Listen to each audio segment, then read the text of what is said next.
My name's John, I'm going to be your guide up through the gorge, and our driver today, who's got the worst job, is Robert.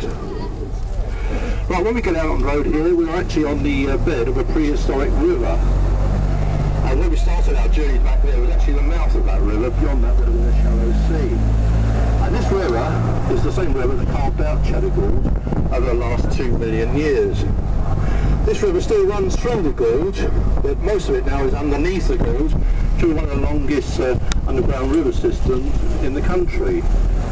But it comes to the surface beside Goff's Cave and then flows on down here through the lower gorge. And because of that, there's 7 working mills here 200 years ago. Fort's ice cream parlour, which we just passed back there, is the only remaining building of those mills, but they made everything from gunpowder, shirts and snuff.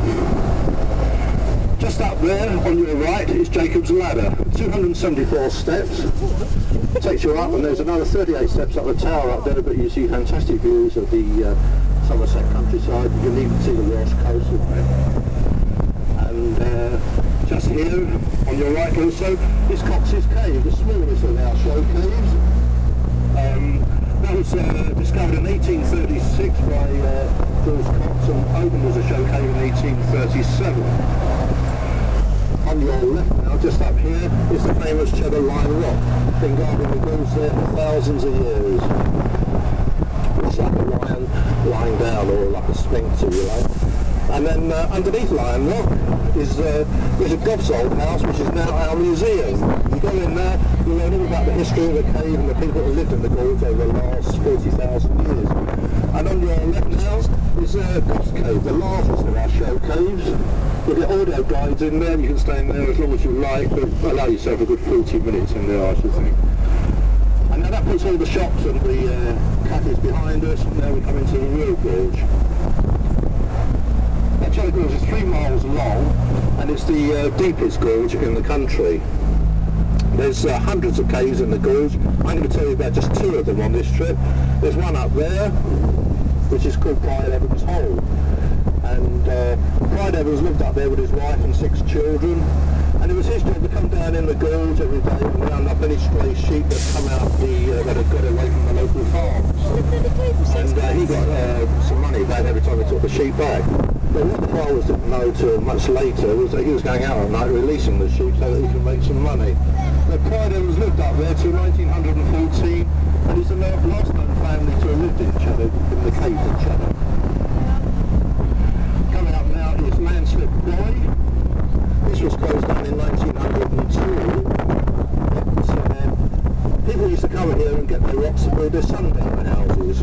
These were 4 rooms, a roof and a fire in the hearth with smoke coming out the chimney. You could build all that between sunrise and sunset. You can live in that house rent-free for the rest of your life. Because they put them up so quickly, they will fill them down, apart from one, which is opposite Goff's Cave, and I'll point that out to you as we come to the end of our journey. We're just coming up now to the steepest and narrowest part of the gorge. You drive up this way later on, just be careful of this part because it is quite dangerous.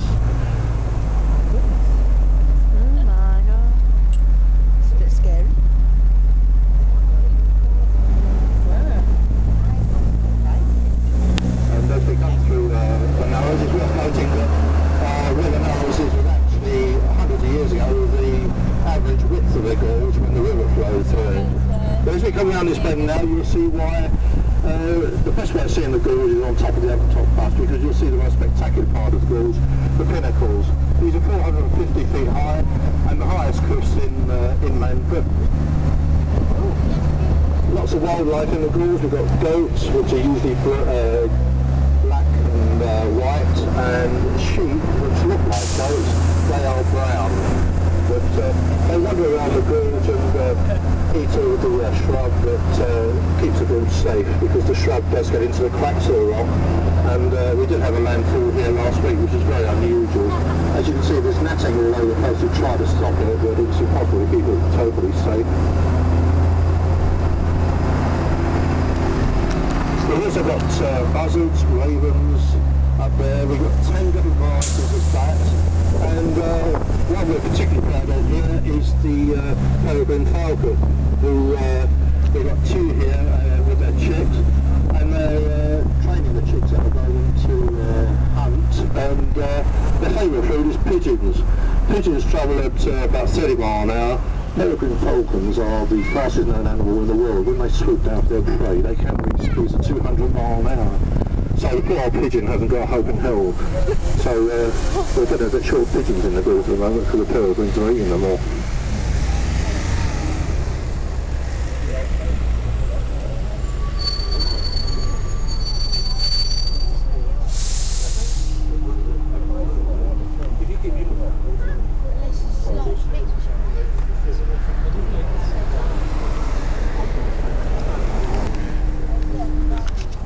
Right, so as a turn-off point, we can't go any further because of height restriction, because of trees further up the gorge. But if you want to drive further up there later on, it'll take you through to Bath, Bristol and Wells.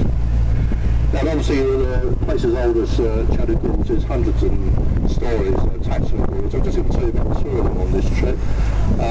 J.R. Tolkien came here in 1917 on his honeymoon, and he always said that it was the pinnacles here that gave him the idea of the Twin Peaks in Twin Towers in the second of his Lord of the Rings cycle, and this part of the gorge, the deepest part, was Helm's Deep, and he always said this gave him the idea of that part of the gorge.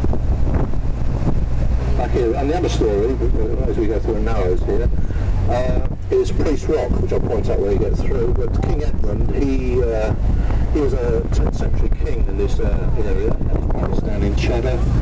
He was out on a hunting party in the 10th century up from Bogler Cliffs and chasing a stag. The stag came over the top, followed by some of the hunting party. King Edmund was saved at the last minute. That's Priest Rock up there. And King Edmund was saved at the last minute, and he sent for a local priest to come and bless the rock, and ever since then it's been known as Priest Rock. And that priest went on to be Archbishop of Canterbury and is now known as St Dunstan. This is High Rock. This is 400 feet high. Chris Bollington came here in the 60s in his preparation to climb Everest, and Granada TV filmed him climbing up that plaque. When he got to the top, he named the plaque Coronation Street. When asked why, he said it took him 4 hours to get up there. It just goes on and on and on forever like the soap. This crevice here, in the corner here, lots of bones and skulls have been found in that crevice, along with bones that they found in Goth's Cave, proved that the cannibalism went on in the gorge over between 10 and 15,000 years ago. That was coming towards the end of the last ice age, which food was scarce. So. And I don't know if any of you watch the Time Team, but we're just coming out to the other cave I said I'd tell you about, which is just down here behind these parked cars, just down here. And the Time Team came down here about 9 years ago, and done a dig here for 3 days. Unfortunately, like most of their programs, it rained for the 3 days, and they virtually gave up in the end. They didn't find anything at all. And if you want to do any climbing and abseiling, that's what they do up there. See the green board up there, and you'll see, if you come up here later on, you'll almost certainly see people going up there, and you'll get an experienced person with you to show you how to do it. There's also adventure caving at the back of Goth's Cave, where they take you down there. They give you the boiler suits and helmets and what have you. The Sundowner House I'll tell you about, that was put up between sunrise and sunset, is this building here. Obviously it's had a bit of work done over the years, but that actually was an original Sundowner house. Right, thank you very much. Hope you enjoyed your trip and have a nice day in the caves.